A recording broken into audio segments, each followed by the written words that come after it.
दोस्तों, अजान से नफरत करने वाले का क्या अंजाम हुआ।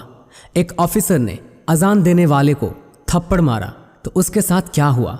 दोस्तों, ये वाकया सुनकर आपकी रूह कांप जाएगी। दोस्तों, एक ऑफिसर ने कोठी खरीदी। कोठी के करीब ही मस्जिद थी। फजर की अजान हुई और ऑफिसर की आंख खुल गई। अगले दिन उसने मौज़िन यानी अजान देने वाले को बुलाकर कह दिया कि फजर की अजान स्पीकर में नहीं दिया करो, मेरी नींद में खलल आता है। अजान देने वाले ने कहा कि बूढ़े लोग जिनको घड़ी पर वक्त नहीं देखना आता, जिनके पास घड़ियां नहीं होती है, वो अजान की आवाज़ सुनकर ही मस्जिद में नमाज पढ़ने आते हैं। आप भी जल्दी उठ जाएं तो आपको भी फ़ायदा होगा। नमाज के बाद थोड़ी सैर कर लिया करें। ऑफिसर कहने लगा, मेरे आगे बातें बनाते हो, खबरदार जो तूने अजान दी। मौज़िन ने अगले दिन फिर अजान दे दी। जब ऑफिसर की मौज़िन से मुलाकात हुई तो उसने उसको थप्पड़ मार दिया और कहने लगा कि मैंने कहा नहीं था कि अजान नहीं देनी है। अब जब उसने थप्पड़ मारा तो अल्लाह पाक की तरफ से पकड़ आ गई। सबसे पहला काम यह हुआ कि उस ऑफिसर के दोनों हाथों पर फालिस गिर गया और हाथ लिखने के काबिल नहीं रहे। जब हाथ नहीं लिख सकते थे तो दफ्तर वालों ने भी छुट्टी करा दी, यानी उसको नौकरी से निकाल दिया गया। वो जो रिश्वत की आमदनी आती थी, रिश्वत का पैसा आता था, वो सब खत्म हो गया। घर बैठ गया।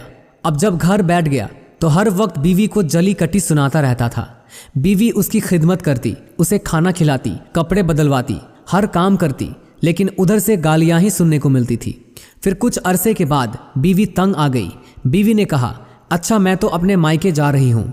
बीवी ने अपने भाई को कहा कि मैं इस वक्त बेसहारा हूँ, आप मुझे अपने पास ले जाएं।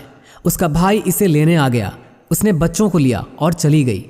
इस दौरान ऑफिसर पर दूसरा फालिस का अटैक हुआ और उसकी दोनों टांगें भी सीने के साथ लग गई। वो जिंदा लाश बनकर रह चुका था। न हाथ हिलते और न टांगें हिलती थी। इसके बाद उस ऑफिसर का भाई उसे अपने घर ले आया। न ही ये खुद खा सकता था, न पी सकता था, न अपनी ज़रूरत के लिए हाथ हिला सकता था। अब कौन बच्चों की तरह इसकी निजासत धोए, कौन कपड़े बदलवाए। कुछ दिनों के बाद इसके भाई की बीवी भी तंग आ गई कि हमसे तो नहीं होता इतना काम। फिर एक दिन किसी बात पर यह अपने भाई की बीवी से भी नाराज़ हो गया। कोई सख्त बात कह दी। इसकी ज़बान काबू में नहीं थी। जब भाई की बीवी को इसने कोई गाली दे दी तो भाई ने कहा कि बजाय इसके कि मेरा रिश्ता मेरी बीवी से ख़राब हो। अब भाई ने अपने बेटों के साथ मिलकर गुस्से में आकर चारपाई उठाई और बाहर सड़क के किनारे उसे डाल दिया। गर्मियों का मौसम था। थोड़ी देर में सूरज की धूप हुई तो पसीना आने लगा। अब उसे प्यास लगने लगी और भूख लगने लगी। खाया पिया कुछ भी नहीं था। अब रो रहा था कि कोई मुझे खाने को कुछ दे दे। एक दिन से फाका था। एक आदमी ने गुजरते हुए 2 रुपए दे दिए। इस ऑफिसर ने कहा, मैं 2 रुपये नहीं लेता, मुझे तो रोटी दे दो, बहुत भूख लग रही है। उस आदमी ने लेकर उसे रोटी दे दी और कहने लगा, ले खा ले। इस ऑफिसर ने कहा कि मेरे हाथ ही काम नहीं करते। वो आदमी कहने लगा, मेरे पास इतना वक्त नहीं है, मैं तो जा रहा हूँ।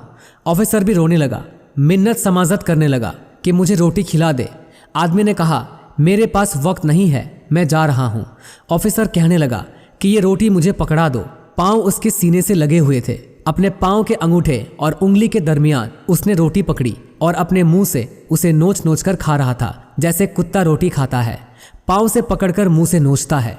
उस आदमी की हालत कुत्ते जैसी हो चुकी थी। ये पहले ऑफिसर था, लेकिन इसको अजान की आवाज़ से तकलीफ होती थी और इसने अजान देने वाले को थप्पड़ मारा था। अब अपने पाँव के अंगूठे में रोटियां पकड़कर अपने मुंह के साथ नोच नोच कर खा रहा था। जब इंसान अल्लाह पाक की नेमतों की नाशुक्री करता है, अल्लाह के बंदों पर जुल्म करता है, तो उसकी पकड़ होती है। इंसान अपनी औकात को भूल जाता है। दोस्तों, आज हमारे पास वक्त है सही मायनों में इंसान बनने का, अपनी औकात को याद करने का। अपनी गलतियों से तौबा करें, गुनाहों की माफ़ी मांगें, अल्लाह पाक से दुआ करते हैं।